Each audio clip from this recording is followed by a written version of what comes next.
At noon, we got Cincinnati, who's 1-1, traveling to Miami, Ohio, who's 0-1. Cincinnati favored by 3.5 points on ESPNU. Brendan Sorsby's gone 44-69 so far this year. Thrown for 681 yards, 5 touchdowns, 0 interceptions. Corey Kiner has had 27 carries for 200 yards, and Xavier Henderson has had 12 catches for 181 yards and a touchdown. Brett Gabbard went 22-37, threw for 227 yards, 0 touchdowns, 2 interceptions in Week 1 against Northwestern.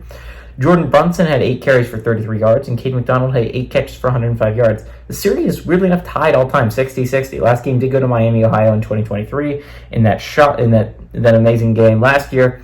Cincinnati has won 16 of the last 17, though. 2005 was the last time Miami, Ohio won at home. So it's been a hot second since Miami, Ohio has been able to do that against Cincinnati. They play every year, I'm pretty sure. I think this is... Cincinnati should really be 2-0. I mean, like, in all honesty, how do you blow a 21-point lead that late in the third? It just hurts me as a football fan because you should have beaten Memphis. You should be 2-0 right now if you're the Bearcats. You have a competent offense, which is a shock to me. I thought our Pitt's defense is really bad, which is very possible considering Kent State, which looks like the worst football team in FBS right now, who just lost to St. Francis, put up points against Pitt.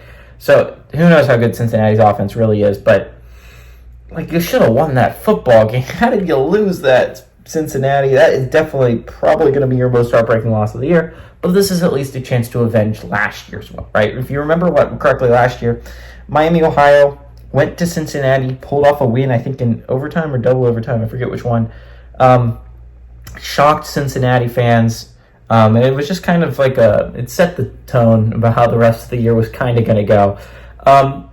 You can change how the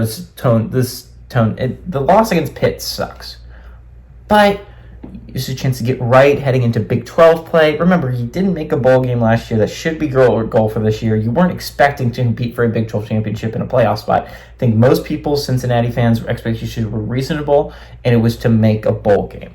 This is a chance to get another win on the resume. 2-1 in your non-conference isn't bad, considering you did schedule Pitt and Miami, Ohio, 2 solid, competent football teams, right?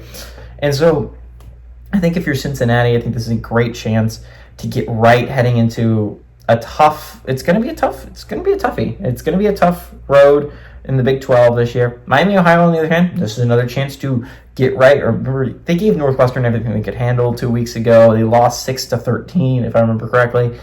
It was a rough game for sure offensively, but Brett Gabbard's a solid quarterback. Miami, Ohio is a team that I think could easily be competing for the MAC this year. Throw that in with 3 other football teams, but Miami, Ohio is a good football team. I would be shocked if they don't at least give Cincinnati a serious game. I like Cincinnati to win, and I like Cincinnati to cover, but I think Miami, Ohio keeps it close for the vast majority of the football game.